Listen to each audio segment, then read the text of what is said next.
Bonjour à tous, bienvenue pour la deuxième émission podcast KT Express. Donc je suis toujours avec Irazil. Salut. Avec Jess. Bonjour tout le monde. Et avec un petit dernier qui va se présenter, puisque lui il n'a pas eu le droit la semaine dernière. Bonsoir, moi c'est Fred Dudu et plaisir de faire cette vidéo avec vous les gars. Très bien. Alors, je vais présenter le programme. Donc, on va commencer par parler d'un thème général, c'est-à-dire sur les décors. Savoir comment vous faites pour les décors, s'ils sont déjà préinstallés, si vous les choisissez, ainsi de suite. Ensuite, on parlera des Space Marines, formation d'une escouade Space Marine. Alors, tout d'abord, en jeu libre à 100 points, et ensuite en jeu plus compétitif Arena à 125. Et le dernier thème, on fera des rapports de bataille et de tournois, parce qu'il y a pas mal de choses à dire, on en a parlé un petit peu avant dans l'enregistrement, donc on pourra en parler. Allez, est-ce que quelqu'un a quelque chose à voir du jeu avant qu'on attaque? Non, c'est tout bon. C'est parti. Non. Allez, c'est parti.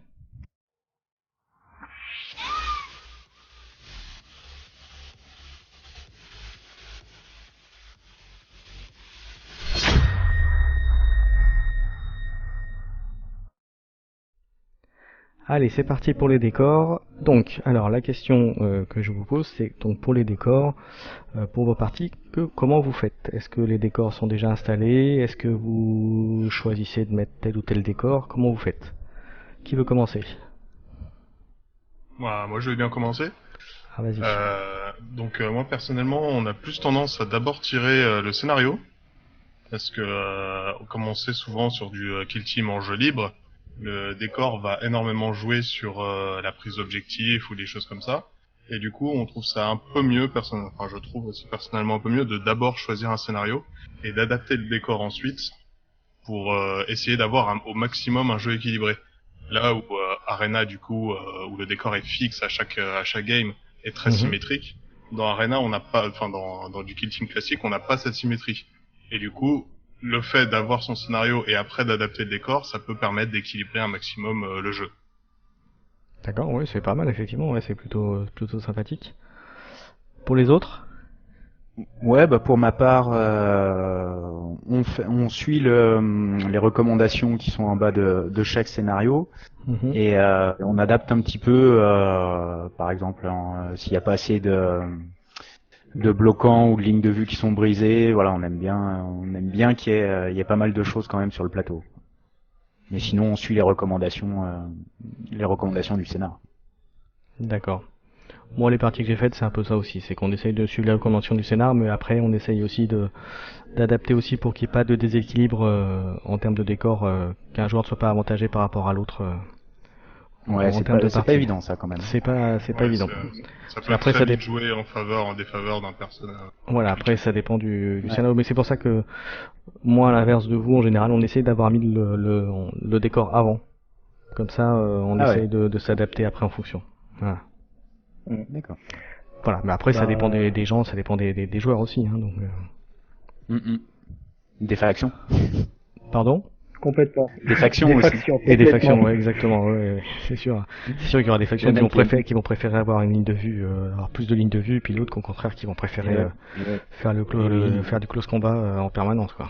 Faire du corps à corps. Mais c'est pour ça que c'est dur d'équilibrer. Ah ça, de toute façon, oui, c'est pas un jeu de toute façon très équilibré, hein, Kill Team, hein, quand on regarde bien dans le détail. Surtout niveau décor, je veux dire, après, d'expérience, hormis, on va dire, les plateaux type Rock Trader ou, comme tu disais, Arena, où c'est quand même vraiment très lié au scénario et au plateau lui-même, les décors, après, si tu as deux joueurs qui ont envie plutôt d'avoir une partie fun, tu vas pas le déséquilibrer. Donc, soit tu vas faire, justement, plus ou moins suivre le scénario de ce qui est proposé dans le livre de règles de base, soit tu fais carrément chacun place un morceau de décor à son tour, voire on discute avant, est-ce qu'on fait un truc plus ou moins équitable de chaque côté, etc. Oui, c'est pour ça que le jeu libre permet ça, justement, d'avoir un peu de liberté par rapport à ça. Ouais. Tout à fait. Il me semble sur un tournoi ils avaient fait ça, ou alors je sais plus, je crois que c'était aux États-Unis, un truc à Las Vegas, enfin bon je sais plus lequel c'était, et effectivement les joueurs plaçaient chacun leur tour un élément. Oui, il me semble avoir vu ça aussi, effectivement, je crois qu'il plaçait ça peut être une bonne solution. Ouais. Il me semble que j'avais lu qu'ils plaçaient 1 à 3 décors chacun et qu'ensuite ils faisaient leur bataille, un truc comme ça. Ouais. De mémoire, effectivement, ça me dit quelque chose. Mm. C'est un bon moyen aussi, effectivement, de faire. Alors, dernière question. Après, par contre, du coup, en Arena, le problème est réglé maintenant pour les tournois. C'est ça. C'est ça, en Arena, il n'y a pas... enseigne. Même dans les zones de déploiement, elles sont exactement identiques. Donc, comme ça, il n'y a pas trop de surprises, mais c'est après, réglé, ouais. Après, c'est là-dessus où peut-être Arena, dans l'évolution future, c'est d'avoir des décors, ou en tout cas des salles un peu différentes pour changer un petit peu et renouveler un peu le champ de bataille. Hein. Oui, pour l'instant, il y en a 4 terrains de disponibles, si je me souviens bien. Ouais, bon, après, avec tous les différents scénarios, il y a moyen quand même de faire pas mal, c'est ça. Mais après, tu vois, je vois ça plus un peu comme les jeux vidéo, tu sais, où ils mettent des maps régulièrement et en changer ou en faire tourner un peu. Oui, ça viendra sûrement par la suite. Voilà, mais bon. Alors, dernière question avant de terminer sur les décors. Juste savoir quel est le décor qui, jusqu'à présent, de ce que vous avez vu, vous a le plus impressionné dans ce que vous avez vu, vous, en réel. Moi, personnellement, c'est un décor qui était adapté pour du Necromunda, qui se jouait sur 5 étages différents. On a le même en tête, je crois. c'est possible, ouais. Sur une partie qui pouvait jouer jusqu'à du 5 contre 5 en kill team. C'était juste magnifique, quoi. Et le fait d'avoir tous ces étages, c'est génial, quoi. Ça permet vraiment une profondeur au jeu supplémentaire qui était assez dingue. En fait, c'était un décor qui a été fait pour Octogone l'année dernière. Enfin, qui a été fait avant, mais qui a joué à Octogone l'année dernière, où effectivement ils ont joué toute la nuit dessus. Et je vais à Octogone cette année, donc j'espère bien qu'il y sera. Moi, tu nous raconteras alors. Avec grand plaisir. Et moi, le décor que j'ai vu qui m'avait plus impressionné, c'était à la WAG. Donc je sais pas si Razil, tu t'en souviens, c'était un décor. Alors c'était pas fait pour Kill Team à la base, c'était fait pour Star Wars, où c'était le, comment dirais-je, vous savez la planète volcanique là avec le coulée de lave, etc. Mustafar.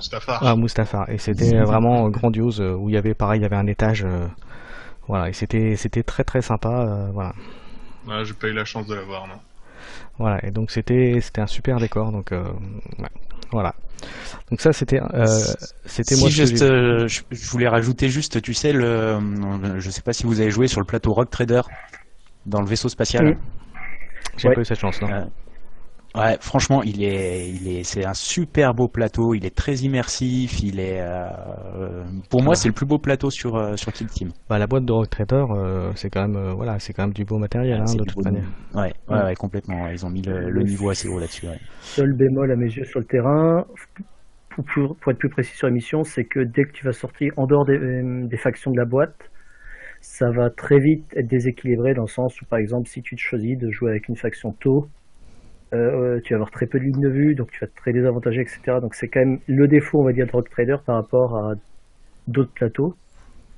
Mais après, c'est vrai qu'au niveau décor, au niveau immersion, ça peut être vraiment sympa. Voilà, c'est au niveau immersion, ouais. Ouais, parce qu'après, en soi, la boîte, même dans la boîte, entre les deux factions, les Galerpox, c'était légèrement au-dessus quand même, quoi.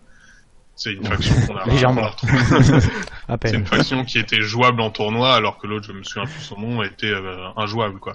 Les Élucidiennes, ouais. Même si elle était très très jolie, mais c'est ça, les filles étaient belles, mais en tant que jouabilité, c'était pas très fort, effectivement. Ouais. Non. Il y a que dans Wild Art où elle a gagné. C'est ça. Ouais, voilà. Non, il me semble dans un tournoi récemment, il y avait une location qui était, par surprise, ils avaient réussi à monter assez haut. Ouais, ils sont montés dans le top 5 une fois. Ouais, voilà. Ce qui était la grosse surprise pour Général. Ils ont dû avoir la chance d'aider pour lui parce que niveau stats. Ouais, puis les armes et tout, c'est très basique. Ouais. Hein. Les étoiles devaient être bien alignées pour lui. Certainement, ouais. Ouais. Il y a de grandes chances parce qu'effectivement, les rares fois où je les ai vus, en général, ils se prenaient des roustins. Ouais. Ok, est-ce qu'on a terminé pour les décors? Est-ce que quelqu'un a quelque chose à rajouter? Si, moi peut-être juste si on se lance dans Kill Team, bon maintenant ça va être dur à trouver, mais ceux de la boîte de base déjà étaient nickel, quoi. Ah oui, complètement. Surtout pour le prix. Enfin, la qualité des décors était vraiment top.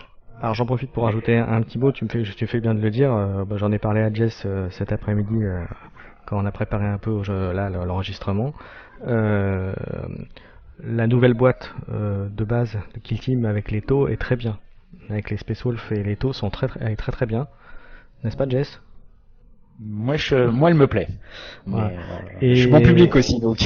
Et j'en profite pour ajouter. Pour moi, mais et je le dirai plus tard dans la partie quand on abordera la seconde partie justement. Et la deuxième petite chose, bon, je pense que vous êtes déjà tous au courant, mais vous savez, il y a le Conquest Warhammer Conquest qui est en librairie. Qui est franchement pour le prix est très très bien, donc je conseille à tous de le prendre si c'est pas déjà fait. Si vous le trouvez, ouais, ça par contre, ouais. Faut être le premier. C'est ça. Ouais, parce que personnellement j'ai fait 4 librairies et rien du tout, hein. Tout a déjà été liquidé. Ouais, c'est le moment où je maudis d'être en Suisse, c'est tout. C'est ça. C'est ça. Allez, petit jingle et puis on attaque les Space Marines.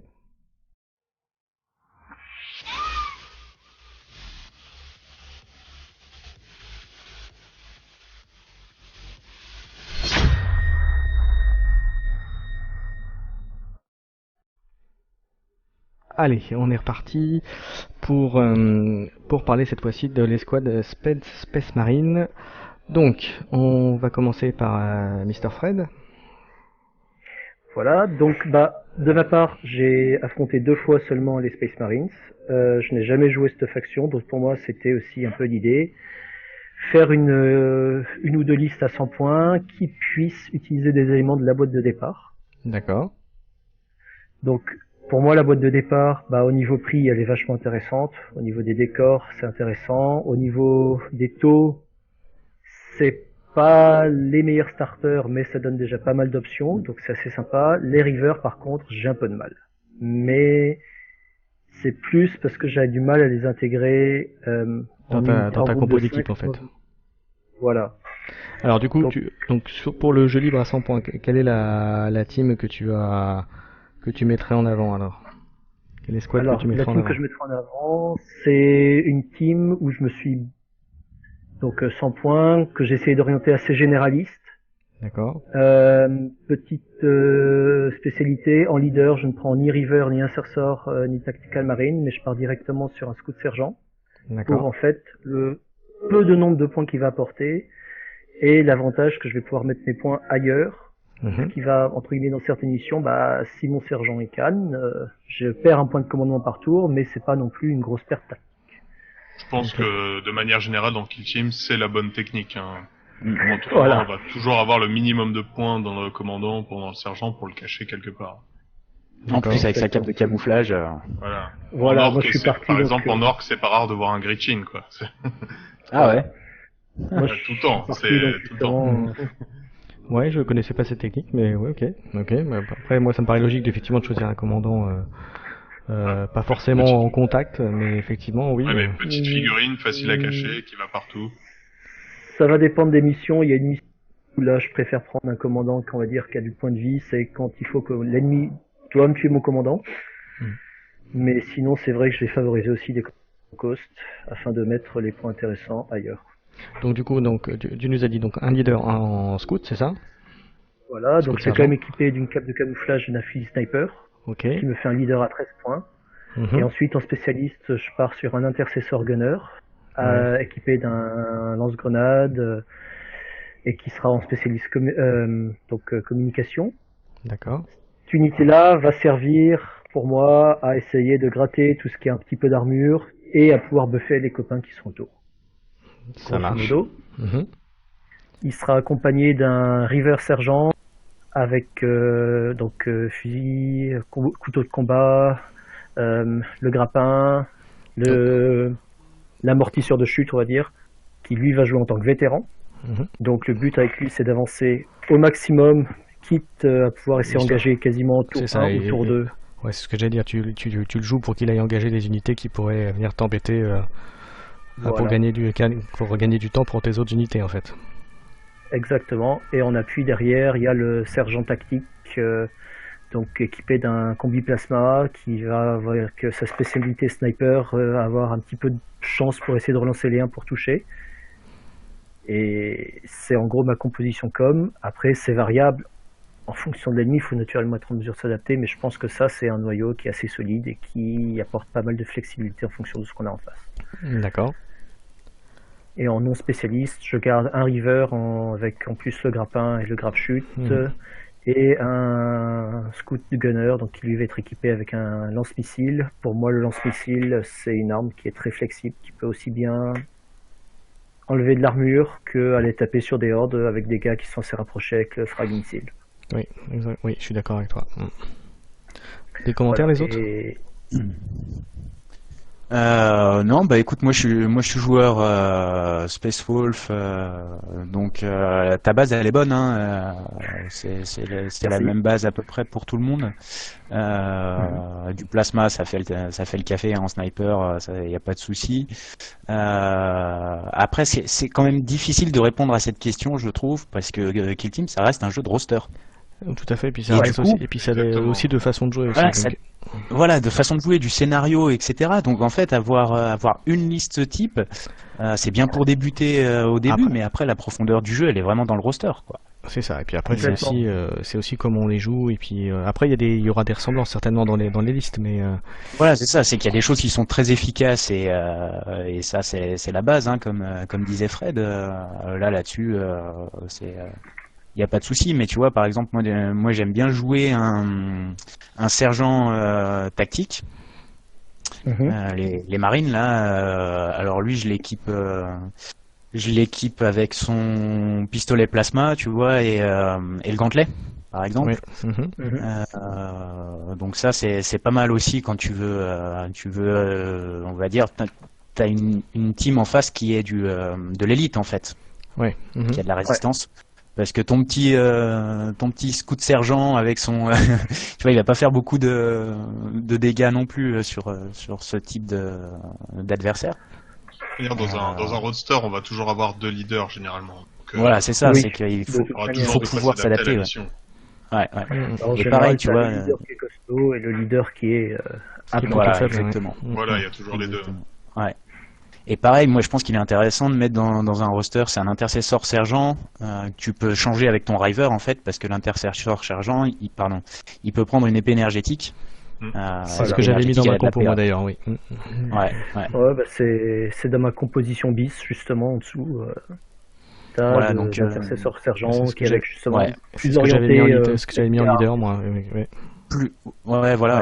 Donc si c'est contre de la masse entre guillemets pas résistante, bah tu mets du river avec son couteau de combat, puis sinon tu mets l'épée énergétique, quoi.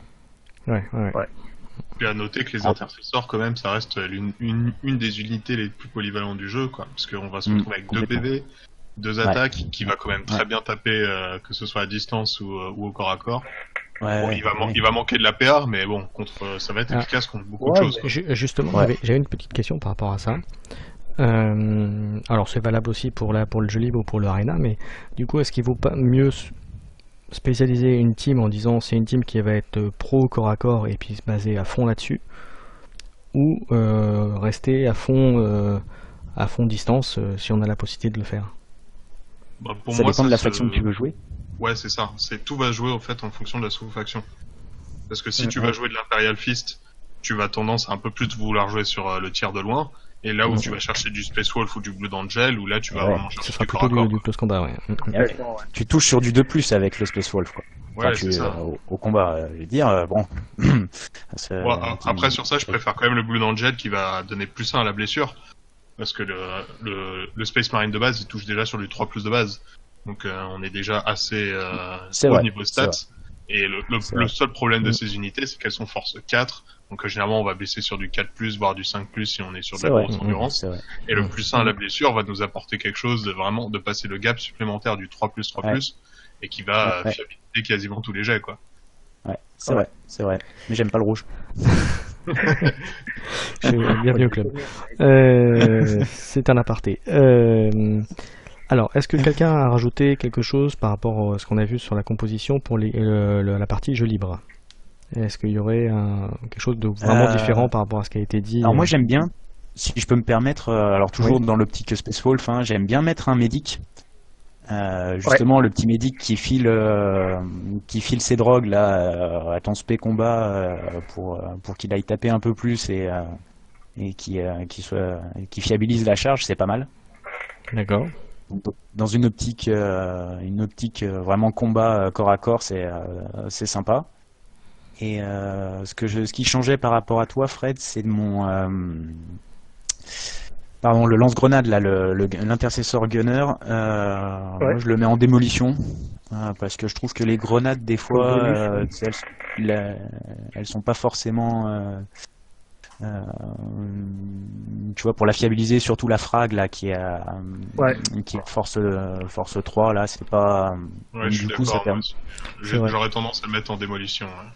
Ouais, c'est pas mal. Je suis assez d'accord là-dessus. Qui va apporter un peu plus de saturation si besoin, quoi. Ouais. Très bien. Oui, vas-y. Non, c'était comme dit, bon, moi, j'ai pas encore l'habitude de sortir une liste Space Marine, mais ça va venir justement avec la nouvelle boîte pour ma part, qui est arrivée. Eh bien, tu nous diras alors, tu nous feras un petit rendu alors de tout ça là. Et puis les rivers sont super. Vas-y. Les rivers sont très bien, oui, j'essaie. Ouais, alors en fait, moi, pourquoi je les aime bien? Parce qu'ils ont le lance-grappin. Et quand tu joues en 3D là sur les décors, c'est juste du bonheur, quoi. Alors c'est moins vrai pour de l'arena, mais c'est vrai qu'en jeu libre, c'est assez fort. C'est assez fort. Allez, du coup, on passe sur l'arena. Fred, donne-nous ta composition arena, puis les autres, et puis après on te libère parce que je crois que tu vas être occupé après. Donc vas-y, donne-nous ta composition arena. Déjà, pour la composition arena, il n'y a plus un seul river, à cause justement de cette 3D qui va être absente. Donc on part juste là sur un leader qui est un peu plus costaud, on part sur un sergent tactique, donc pistolet plasma OPEX pour pouvoir bonus les collègues. En spécialiste, un intercesseur sergent, Bolt Rifle, épée, j'ai plus le mot en français qui me vient, épée énergétique en spé combat. En appui, en feu de tir, il y aura le Scout Gunner, donc avec le lance-missile et la cape, qui sera comme, et un autre Gunner qui sera également avec un lance-missile, également avec une cape, et lui qui sera en sniper. Et en non spécialiste, il y a un Scout sergent, ainsi que 2 Space Marines Gunners, l'un avec Climber, l'autre avec lance-missile. Okay. Le but, c'est d'avoir des armes assez polyvalentes qui sont les 3 lance-missiles qui vont justement pouvoir s'adapter en fonction de ce qu'on a en face, sans spécialement changer la compo. Le flammeur, ça peut être sympa à mettre plutôt en avant pour essayer d'encaisser des charges, parce qu'avec les touches automatiques, quand tu te fais charger l'Overwatch, tu touches automatiquement, donc t'as plus que, entre guillemets, à essayer de blesser la cible en face. Et après, justement, s'articuler là-dessus, le spec combat et le spec-com qui vont essayer de buffer tout le monde. D'accord. Très bien tout ça. Un commentaire pour les autres? Non, c'est une bonne liste. Après, le lance-missile sera un peu moins bon, je trouve, dans Arena, parce que quand même les lignes de vue sont peu souvent présentes, à part sur certaines missions. Et moi, j'avoue que l'intercesseur, ça reste une des unités les plus polyvalentes, je trouve, pour de l'Arena. J'aurais tendance à en mettre pas mal, quoi. Alors, du coup, ta composition Arena, il y aurait combien de figues sur le terrain? Moi, en fait, j'ai pas travaillé par composition, moi j'ai travaillé par roster. D'accord. Donc, ça va être variable, mais généralement, ça va être 6 ou 7 figurines, quoi. Ouais, c'est ça, oui. Sur du 125 points. Tout à fait. 7, ça va être, c'est chaud. Ah oui, 125, oui, pardon. Oui, sur 125, l'Arena, 125. Ouais, Arena, maintenant, c'est toujours 125 points en élite, quoi. Ouais. Avec élite. Non, mais ouais. Et justement, moi, c'est une question que je me pose. Est-ce que pour l'Arena, c'est entre guillemets rentable de décider sur une liste de 125, je mets que 100 points histoire de gratter pour le début de la partie, 2 points de commandement en plus afin de bénéficier de 3 options, une relance en plus ou un mouvement en plus? Je pense que 25 points d'écart, ça peut faire beaucoup. À la limite, sur de la prise d'objectif, ouais. Ouais, c'est beaucoup de prise d'objectifs ou de zones. Alors, il faut avoir un maximum d'unités sur la table. À mon avis, tu peux te permettre de rester sur du 120 points, par exemple, d'avoir 5 points. Là, c'est pas énorme la différence, mais 25 points, ça me paraît beaucoup. C'est quand même une figue bien costaud, quoi. Ouais. Au minimum. Voire 2 figues avec un scout et exactement. un Marines, quoi. Est-ce que quelqu'un veut donner sa compo pour compléter ses propos? Moi, je suis à peu près pareil. Alors, c'est vrai que les lance-missiles, c'est quand même bien pour tenir les couloirs. Du coup, les accès, pour bloquer un accès, c'est plutôt pas mal. Moi, j'aime bien le bolter lourd. Une fois qu'il est posé, il bouge plus et il canarde et ça fait un petit peu peur quand même. Après, ça va dépendre. Comme on a plus tendance à aller chercher un peu le contact, j'aime bien avec les Space Wolf mettre du corps à corps, quoi. Hein. Alors, j'ai testé une fois avec un Terminator. Bon, c'est un peu cher, mais c'est pas mal quand même, hein, parce que bon, t'as quand même en spé combat un sergent, il passe à 4 attaques avec bouclier et marteau. Ouais, ça fait le café, oui. Ouais, et puis une save à 2 plus de base. Il faut pas le sortir contre toutes les teams, quoi. C'est ça. Non, mais ça peut être marrant, voilà. Ouais. Après, ça bouffe quand même 2 figurines, quoi. Hein, c'est en point. En arena, généralement 2 figurines, c'est toujours plus rentable qu'une, quoi. Ouais, on est d'accord là-dessus. Mais bon, ça peut être marrant suivant les factions que t'as en face. Ça peut être drôle, voilà. Très bien. Est-ce que on clôt ce sujet-là pour l'instant? Moi, je voudrais juste revenir sur 2-3 petites choses sur le Space Marine. Enfin, sur l'Adeptus Astartes, hein, maintenant. Ouais, vas-y. Déjà, pour moi, ce qu'on peut dire déjà sur cette team, c'est que c'est la team où on va retrouver le plus d'entrées. Hein. Ouais. Au niveau, entre les scouts, les tactical marines, les ravers, les intercessors, tous les vétérans, etc. On a quoi se faire plaisir sur ce gâté, quoi. Voilà, là, surtout avec Elite. Avec Elite, ils ont rapporté énormément de choses, il y a énormément d'armes, donc on peut vraiment se faire plaisir. Disons que c'était une faiblesse qu'il y avait au début du jeu qu'ils ont compensé avec Elite, effectivement. C'est ça, ouais. Pour moi, il y a... relatif, hein. Oui, mais enfin, disons qu'il y avait moins de choix possibles par rapport à souvent les mêmes jeu. Voilà, exactement, c'était souvent les mêmes compositions. Il faudra dire ça aux joueurs à Loc, hein. Pour moi, il y a 2 sous-factions qui sortent vraiment du lot. Si je vous conseillerais de jouer, hein, donc on va partir sur du Elite minimum. C'est avec les Blood Angel, donc comme on l'a dit, avec le plus 1 à la blessure, si charge ou chargé, donc qui est ultra fort et qui fiabilise la blessure et qui est très utile.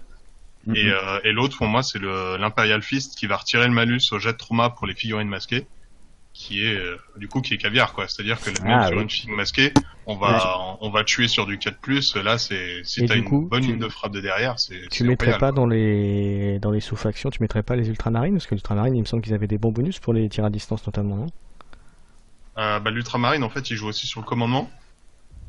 Il donne plus en commandement, si je me souviens bien. Ouais, mais c'est pas forcément... pour moi, les meilleurs, ça reste ça. Après, l'ultramarine, attends. Et alors de mémoire, l'autre qui m'avait aussi marqué dans les sous-factions, c'était les Weskar aussi, qui avaient pour faire des avances qui étaient pas mal. Qui vont rajouter plus de mouvements et puis qui vont pouvoir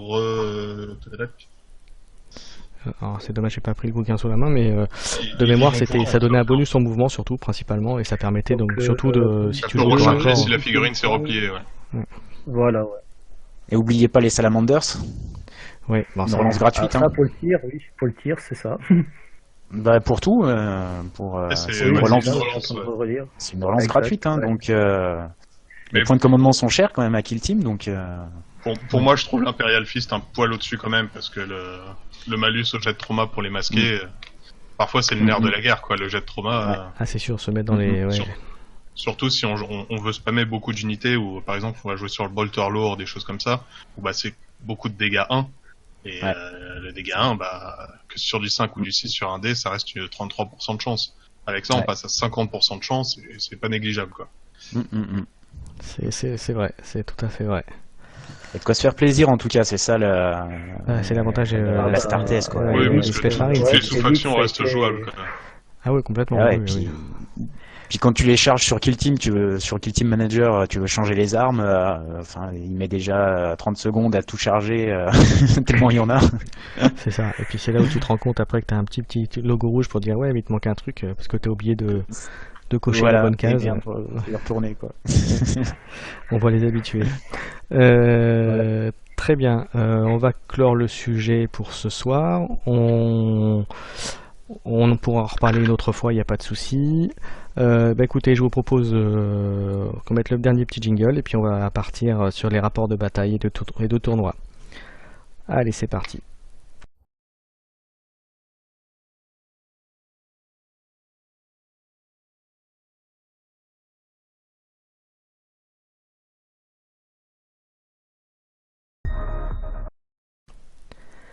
Allez, on va passer au rapport de bataille. Alors, Yggdrasil, puisque je crois que tu étais à un tournoi samedi, raconte-nous ce qui s'est passé. Et où c'était aussi. C'était à la WAG, à la WAG Taverne à Paris, donc Paris 12. Et donc il y avait un tournoi de Kill Team d'organiser. Bon, malheureusement, il y a eu des aléas et pas mal de personnes ne sont pas venues. D'accord. On s'est retrouvés en tout petit comité, mais bon, on a pu faire quand même quelques matchs. Vous étiez combien alors du coup? Du coup, au final, on était plus que 3. Ah oui, effectivement, c'est plus, c'est plus vraiment un tournoi dans ce cas-là, ouais. Non, au final, ça s'est fini juste en effet, toutes les teams se sont affrontées, et puis voilà, quoi, ça s'est terminé comme ça. Mais bon, c'était quand même sympa, il y a eu quelques belles parties, et puis c'est tout. Et alors, du coup, il y avait quoi comme faction représentée?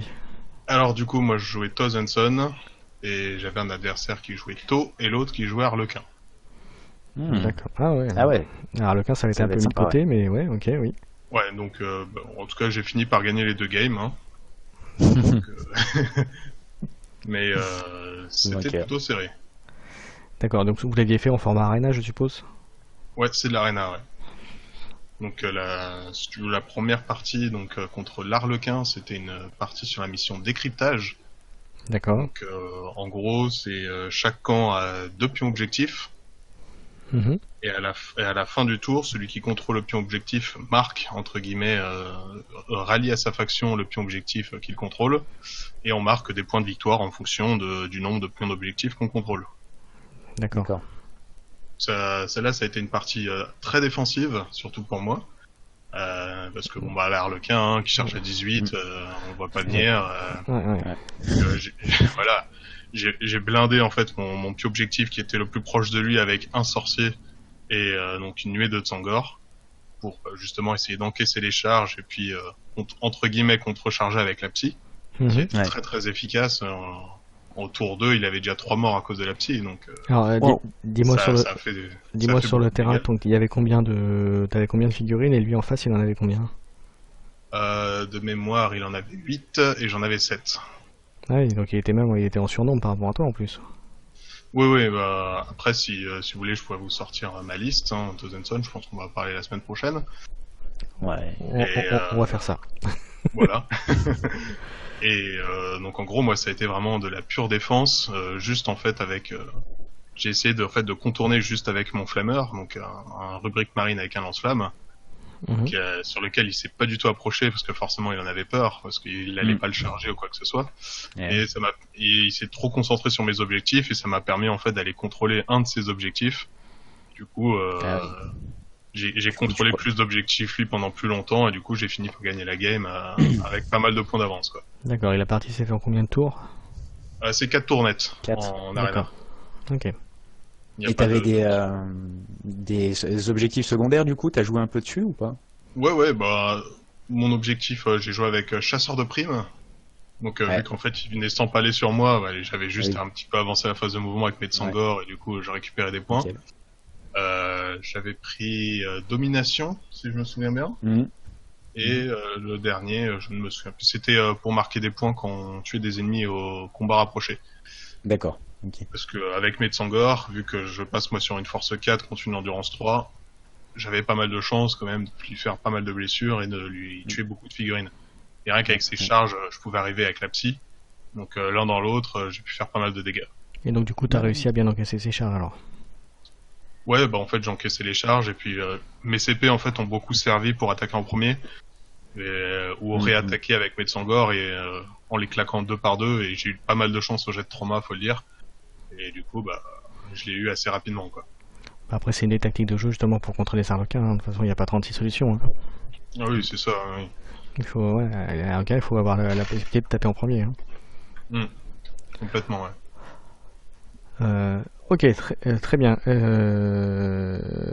Et donc, et l'autre joueur, tu m'as dit, c'était quoi? C'était un... Ouais, c'était un joueur taux. D'accord. Donc je me souviens plus du nom de la mission, mais c'est la mission Arena où il y a tous les objectifs en diagonale. Là. D'accord. Ah oui. Ok. Et il faut contrôler plus de points objectifs que l'adversaire. Ouais. Et donc voilà, on marque un point si on contrôle au moins un objectif, on marque 2 points si on contrôle le classique. au moins plus d'objectifs que l'adversaire, et un autre point si on contrôle les 2 objectifs les plus excentrés. Ouais. Donc là, mon adversaire avait une liste taux qui était assez atypique, que personnellement, je trouvais pas très équilibrée, mais bon, après chacun ses choix. Je jouais une Crisis, avec seulement 3 drones à côté, et 2 rifles et 2 croûtes, en ensemble. Ouais. Ouais. Ça m'a surpris aussi, oui. Elle était en armure Iridium ou pas? Non. Non? Ah ouais, parce que l'armure Iridium c'est celle à 2+, tu la payes cher, mais... Il a passé avec un Flamer, l'arme qui fait de l'assaut 3 et un fusil à impulsion. D'accord. Donc assez polyvalente, donc dans l'ensemble, il avait de quoi gérer Sur une Crisis, il lui faut l'armure Iridium. Si tu veux. Ouais, ça remonte à très cher après, quoi. Ouais, après, mais faut faire attention au point. Indispensable. Si tu veux la jouer, c'est indispensable. Quoi. Ouais. Bah après maintenant. Après, il tombe plus. Maintenant, vu qu'avec la dernière FAQ, on a le protocole Salvateur qui marche sur les Crisis. On peut se permettre de pas la prendre, quoi. Je pense. Ouais. Et donc en gros, la game s'est trouvé avec un gros ramassis au milieu de la map pour le point central, parce qu'en objectif secondaire, on avait tous les 2 dominations, donc qui donne un point de victoire si on contrôle le centre de la map. Et bon, celle-là, il a énormément scoré sur les 2 premiers tours. D'accord. Moi, ouais. Et j'ai eu énormément de chance parce que mon sorcier Terminator a survécu à un full tir à courte portée de sa Crisis. Wow. Où elle a tout tanké, pas un seul PV perdu. Ça, c'est sûr là, pour le coup, t'as vraiment de la chance, oui. Ah ouais, mais complètement. Et surtout, tout de suite après, je balance mes dés pour tirer avec mon sorcier. Et je sors un magnifique 4 dés à 5 pour blesser. Avec une PA-2. Et j'instante complètement la Crisis, quoi. D'accord. Qui est endurance 5. Et qu'un tir force 4 en sortant un magnifique carré de 5. Et du coup, ça l'a mis un peu au bout du trou, quoi. Et j'ai fini par gagner la game, donc sur les 2 derniers tours en rattrapant mon retard et en passant devant. Ouais, c'est sûr, il n'y a pas eu à avoir beaucoup d'écart à la fin quand même, non? On finit avec le même nombre de points, mais lui il avait plus que 2 figurines sur le terrain, kill team démoralisé, les 2 figurines secouées, forcément, et du coup je contrôlais plus d'objectifs que lui, donc du coup je gagnais la partie. D'accord. Très bien. C'est étonnant pour du taux. Il avait pas tant de feed que ça au final. Non, pas tant que ça, non. Bah, ça m'a assez surpris sa composition, surtout avec de jouer les croûtes. Alors les croûtes, enfin moi je suis un peu joueur tôt aussi, et les croûtes ils ouvrent les portes. Oui, ou en mettre un. Ce que font pas les drones. Ce que font pas les drones, mais en mettre un en leader déjà, je pense que c'est suffisant, quoi. Ouais. Bon, après, moi j'en joue 3. J'en joue 3 dans Arena. Je peux pas trop dire parce que j'avoue je joue pas tôt, donc pour le coup. Et, moi je les aime bien ces petits croûtes, ouais. Après très peu de drones. Ils valent pas cher. C'est la grande. Ouais, c'est ça. Peu de drones, ouais. Ça fait la piétaille, quoi. C'est la grande force du taux, c'est ces drones, quoi. Et... Ouais. Mais bon, au final, ça m'a permis de gagner, donc moi je suis content. Bon bah c'est cool. C'est cool. Et ensuite, on voulait parler d'un autre tournoi, c'est ça, qui a eu lieu il y a quelques jours. Ouais, bah maintenant 2 semaines, il y a eu le Nova 2019 de Kill Team. D'accord. Qui a eu lieu, et donc les résultats sont tombés, et il y a le classement général. On parlait tout à l'heure de l'Adeptus Astartes, qui a été pas mal joué à ce tournoi, mais qui a trusté les dernières places du classement. Ouais, fini au fond. Ok. Ouais. Alors j'avoue j'ai pas regardé, donc tu peux... Ah bah si je peux vous dire le top 10, donc c'est les taux, non ? Ouais, voilà, c'est ça. Sans surprise, le numéro 1, c'est un joueur taux. D'accord. Qui a fini avec full victoire, qui a gagné tous ses matchs de manière assez large. Leto, la seule faction qui est toujours très bien placée dans les tournois et que Game Workshop continue de buffer.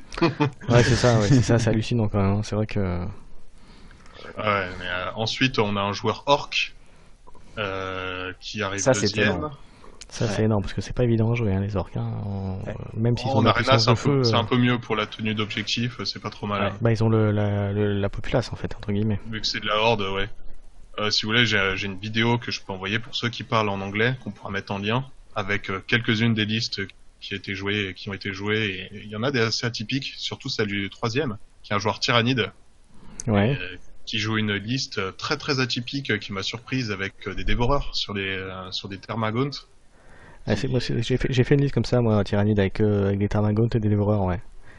Où je mettais deux gros machins et puis que des petits tyrannides à côté avec des dévoreurs. Voilà, c'est un peu dans ce style-là en Kraken en fait, et apparemment elle a fait le taf. Donc, parce que moi je suis parti du principe, alors là pour le coup je peux en parler parce que j'ai une équipe tyrannide montée. Et effectivement, moi j'ai pris l'option de prendre des petites bestioles avec le dévoreur. Parce que je trouve que c'est plus efficace de pouvoir tirer à distance et puis de mettre 3D que d'aller au corps à corps et de se faire bousiller tout de suite, voilà, tout simplement. Faut trouver un équilibre entre les deux, je pense. Parce que, oui, mais c'est pour ça que je mettais voilà, là dans mon idée c'est de mettre deux grosses bébêtes et puis plein de petites bêtes à côté pour. Parce qu'après ça fait quand même le Termagant à 7 points ou l'Ormagant est à 4 points. Ouais, oui, après c'est ça. Voilà, après tu peux pas tout avoir non plus. C'est toujours une question d'équilibre, ouais. Exactement.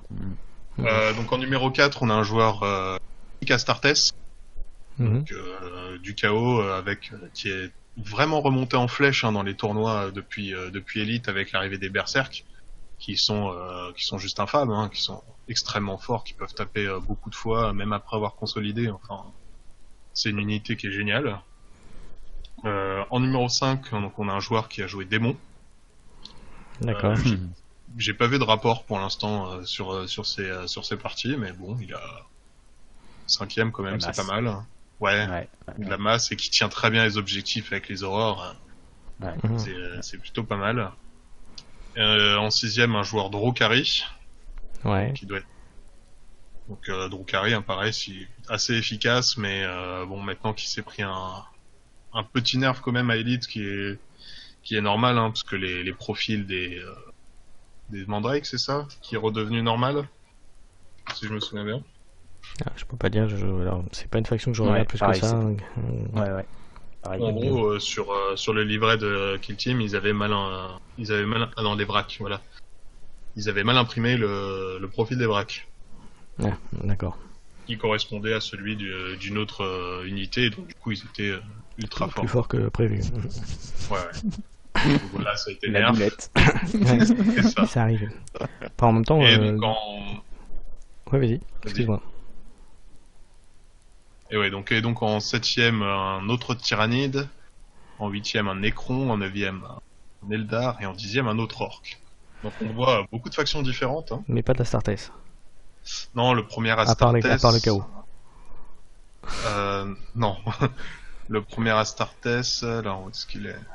Ouais, je crois qu'il est 27ème. Ouais, donc c'est qu'il y a vraiment.